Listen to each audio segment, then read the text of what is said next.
Katie Hopkins, you're a journalist from England, Okay, yep. Islam critical. Yes. How is the situation in England for journalists? So craziness in the UK right now for journalists, especially if you're outside the mainstream media. I used to belong inside the mainstream media. I came from the BBC. I used to work for the largest tabloid called The Sun, and then I was the lead columnist on the Daily Mail, the biggest online newspaper that there is. But I have found that the more that I have talked honestly about how I feel about the threat of the Islamic takeover of Western Europe, the more that I've been pushed out of the mainstream media. But you know, one of the great things that I feel in the UK is that, you know, the reason that someone like I have got a voice, the reason I am so loud, it seems, is because the more that we're silenced, the more people try to shut you up and keep your opinions down, the bigger our voices become. So my message to the left and to the mainstream media actually is that, you know, you are Frankenstein and I am your monster, and you made me, and I intend to keep on talking about the problem of the Islamic takeover of the UK. So you feel you get support from the people in Britain? Yeah, I mean, it's a great thing that people like me, maybe people like yourself, people assume that they like to buy into the idea that, number one, you're a monster. So the media have made me evil. I'm a bad mother. I'm a disgusting person. I hate everybody. I'm a racist. I'm a xenophobe. I'm a misogynist. Any label they can come up with. So that I wear those with pride. Okay, fine. If that's what you think, fine, whatever. And the second thing is people assume that they like to think that you get abuse in the street or that people are unkind. And the opposite is true. People will come up and say, keep going. Keep going. They'll shake your hand. They'll say thank you. And that's really touching. And I get a lot of emails. I also get a lot of emails from elderly people. I know here in Germany, not many people are online, older people, but saying that they're glad their time is nearly up. 70-year-olds, 80-year-olds. They're glad their time is nearly up because they won't live to see their country fall. And those are really upsetting emails to get. You know, I used to belong to the army. To hear old people, elderly people feel that their country is lost. It's an upsetting thing. And so that's why we have the fight that we have, and because our voices are many. And I feel that when we stand together, you know, you can hear us shout. And so we are on the rise, definitely. And that's a really compelling thing. So you're publishing in the internet, on internet blogs, on your own blogs, yeah? So on people can find my stuff on Hopkins World, and I kind of travel around the country. Wherever I feel that people aren't being heard, I'll be there. It's the reason I'm here in Munich right now, is I see Bavarians being silenced. I see Merkel's media refusing to tell the truth. I see them pushing the Green Party like their lives depended on it. The Greens, the Greens, the Greens, vote Green. Please, someone tell me the AfD can't be right. You know, and I know what she's doing. I know what the press are doing. They're complicit in the fall of Germany. And real people like the protesters at Chemnitz, like the head of your intelligence agency who spoke out and said, no, we're not hunting migrants. People have got genuine problems. I admire that, and I'm here to champion the people who feel that their voices are silenced, but I want them to know that they are being heard. In England, the ruling political parties try to reduce the freedom of speech. We had restriction for Geert Wilders coming in, for Martin Sellner coming in, Tommy Robinson, Brittany, so. So the repression in the UK is huge. So Brittany and Martin Sellner, for example, they were prevented from coming in on the basis of future hate speech as yet unsaid, that might offend local communities. And we know what they mean by local communities. They mean the Muslim population. For me, I was hauled into the police station. I was arrested for a column that I wrote in a newspaper about migrants where I called them cockroaches. I was interviewed under caution and my case was sent to the Crown Prosecution Service. I'm reported to social services very often because people hope they can take my children from me and that will silence me. And there was a jihadi plot to behead me in 2016. So we're under threat. There's obviously vexatious litigation as well. But I can say that all of those threats make you realise that you're over the target, that you need to keep speaking out. And it doesn't matter. It doesn't matter what you do to me. It doesn't matter if you put me in prison. It's not going to stop me. And that idea that if you try and silence us, we get louder, I think is a very, very powerful thing for us to hold on to. And if you compare the situation, I think in England the situation is much worse. You have more Muslim population, you have bigger parallel communities, more aggressive maybe Muslims from Pakistan and everywhere. It's worse than... Worse. I think of life on a spectrum. Germany is coming in behind us, but if you look at the UK, I feel like we fell. We have fallen. The takeover of England is pretty much the infrastructure of the Islamic takeover of the UK is absolutely there.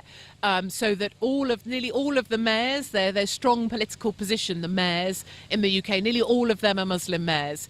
All of the political leaders pander to Islam with their messages for Eid because that's where the voting blocks are. And of course our schools too are left-wing in indoctrinating people to become kind of fans of Islam. So our takeover is much worse. You see it every day. And just as one example that your listeners, your viewers will really get, there was a picture the other day of the terrorist that attacked in Westminster. The guy, he killed a policeman, he ran over the tourist. The Muslim Council were able to get the picture of that terrorist changed to one of him on a stretcher instead of one of him worshipping with his faith. They got the picture of the terrorist changed because it was offensive that he looked like he was worshipping at the time. That's where we're at. We have to make our terrorists look different so that we don't offend the Muslim Council and the Muslim population. That's how far we've fallen. And I think it's a truly terrifying thing. You'll know the army are investigating some young army lads that happen to have their picture taken with Tommy Robinson. They're being investigated just for having their picture taken. We have fallen very far, but the fight goes on, and we are many. And as you rightly say, we are a family. You and me here in Germany, in South Africa, we fight for the white farmers who are being genocided, and there's a great big American family that stand with us too. So that's always my message. There is hope and we are many. And are the people in England waking up in voting for alternative parties? Here in Germany we have the Alternative for Germany. In England it's maybe UKIP or... Yeah, in England people are waking up. And we know that because of the referendum where people voted for Brexit. And many of those Brexiteers are people just like you and I that actually are proud patriots. What we want is our country back. What we want is for our children to have a place at school and for us to be able to get the healthcare that we paid for. That's what we want. And UKIP were representing us for a while. What I believe now is there is a massive opening, a massive gap. 20 million people in the UK are without political representation. And so there is going to be a movement, I know it, a movement coming for people from the right of politics who will rise up together and say, no, we need to take our country back. And that movement will come. I think UKIP will evolve into something else, but it will be something like, a British party representing British patriots. We are definitely on the rise. 2 weeks ago, I met Tommy Robinson. And he said he will go to prison for his persuasion. How do you see his case? Yeah, absolutely. Tommy's case, it was an absolute mistrial. He was wrongly imprisoned. He was wrongly charged, wrongly convicted. So it was great that that case was thrown out. Having spent time with Tommy, as you have, listening to him, he's been offered a deal. You plead guilty, we'll let you off, we'll all be good. He's not going to do that. He refuses to plead guilty when he was simply standing outside a court repeating information already in the public domain. So I believe he will be imprisoned again. I worry for him, for his safety. I think there is a high likelihood that he will be killed inside prison, but he's so committed to the cause. And I think for many people, his bravery in standing firm for what he believes in is an inspirational thing. And I think it's partly helped people feel a little uplifted as well, that there are good people like yourself willing to stand up no matter what. There is a definite alliance between people like Martin Sellner, like yourself.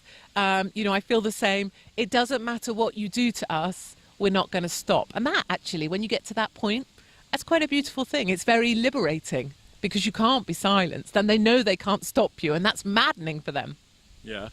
When they throw him again to prison, maybe thousands, 10,000s of people get upset, are standing in front of the prison and shouting, and maybe this will strengthen the movement. maybe. Huh? I think it strengthens the movement. It gives courage to people to see that if he can give his life for it, or is willing to potentially, that gives them some feeling of courage.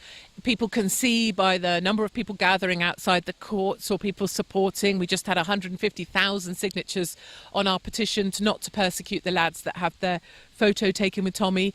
You know, I think people can see there's a support, and my hope would be, from a government and an establishment perspective, they know they can't let Tommy be killed inside because there would be mayhem on the streets. So my hope is that the government and the establishment see that they must protect him when he's inside. He does have the right, even if you hate Tommy Robinson, he still has the right to life. And surely we can agree on that at least.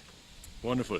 Katie, maybe a message from an England patriot to the German patriots, for the future, for the fight. Yes, of course. So my message to the people of Germany is, we watched you take 1 million migrants or more in 2015.